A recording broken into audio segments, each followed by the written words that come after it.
The influence of weight stigma in healthcare on individual health habits. A correlation study by Josephine Coons. Hi, my name is Josephine Coons. I'm 17 years old and I am a rising senior at Bellarmine Preparatory School in Tacoma, Washington. My mentor for this project was Kristen, and the reason I chose this topic is because of my personal experience with an eating disorder. When I was 13, I was diagnosed with an eating disorder that took away a year of my life. I had to drop out of school and attend treatment, both inpatient and outpatient.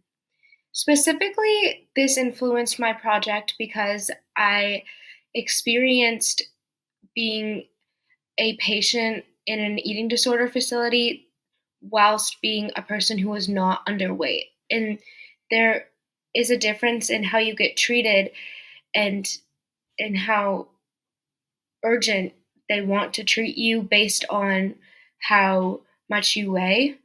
And they're going to prioritize individuals who have smaller bodies, which is why weight stigma, especially in healthcare, is extremely important to me. So, weight stigma in healthcare can manifest itself in a variety of ways, such as doctors saying lose weight as a band aid solution to individuals in larger bodies who come in expressing own concerns about medical symptoms. Also, oftentimes a nurse or doctor will avoid interactions with patients in larger bodies or express lack of interest or disrespect to them if they um, have internalized bias inside them. And assuming a patient is lazy and unhealthy just because they are bigger is often another sign of a doctor expressing weight stigma to a patient. The impact that this has on the patient is it can cause the doctor to delay an important diagnosis. It reduces the quality of care that the individual receives. It can cause psychological damage, such as depression, social anxiety, and suicidal ideation, and it deters individuals from seeking medical help when they need it.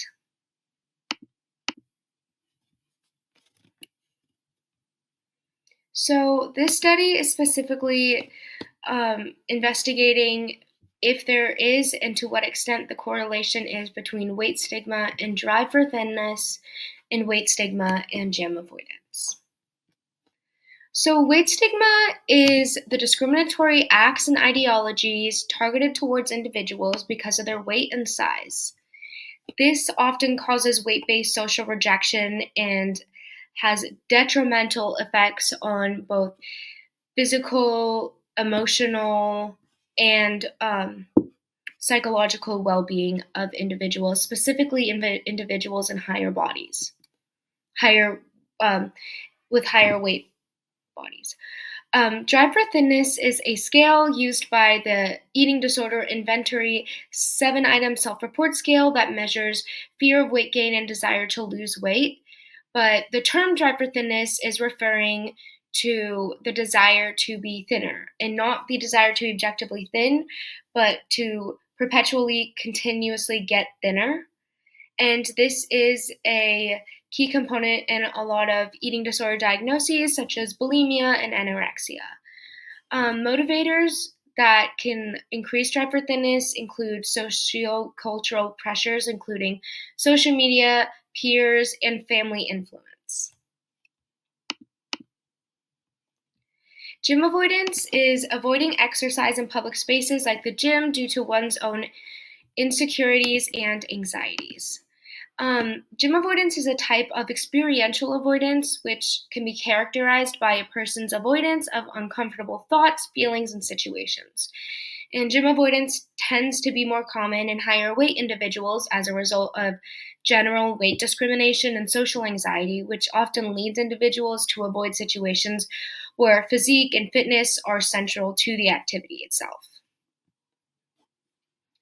So, my big question in this study was how does weight stigma in healthcare impact the health behaviors among individuals themselves?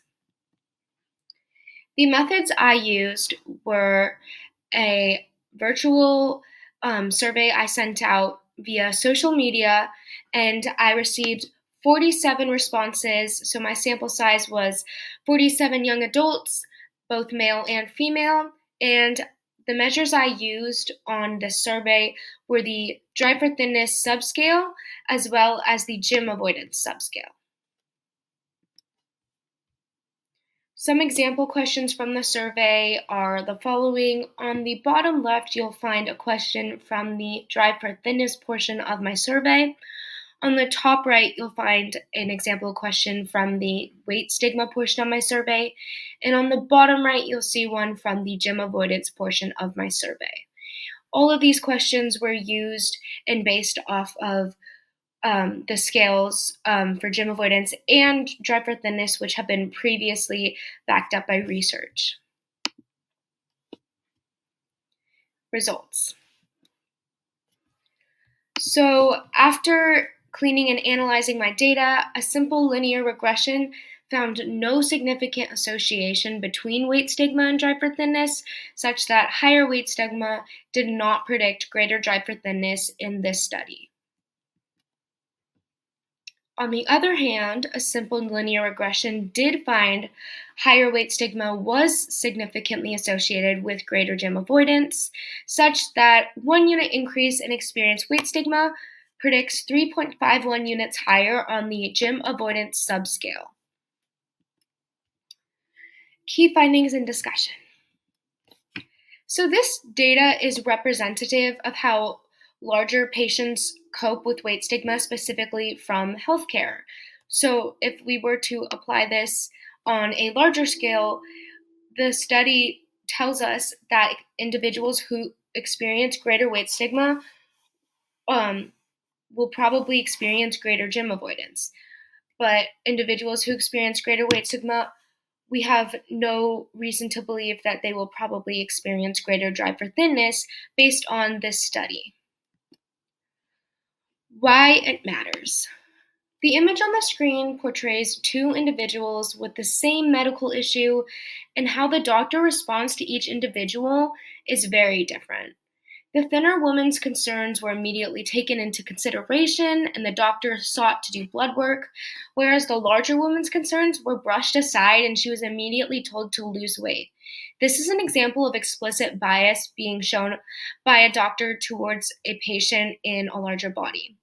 The patient in the smaller body will experience better level of care and a proper diagnosis, as well as a deeper look into what the health concern may be in any underlying issues.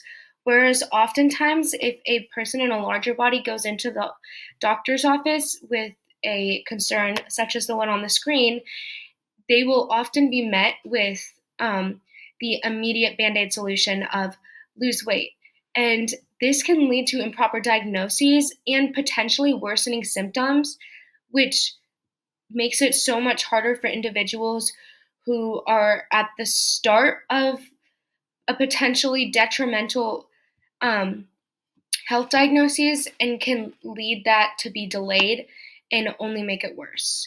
Also, individuals with higher weights will experience lower self-esteem if they're experiencing weight stigma from their doctors, and this can lead to developing disordered habits regarding their weight or neglecting their health at all, i.e., not showing interest in nutrition or staying active for their own health and well-being. And this can be tied to depression and also can lead to suicidal ideation as well. Thank you so much for your time watching my presentation. This study was so important to me because weight stigma is really important to me, and I think it is one of the social injustices that is less focused on, and I think it is something that's so common but not talked about enough. Thank you for your time, and I hope you enjoyed the presentation.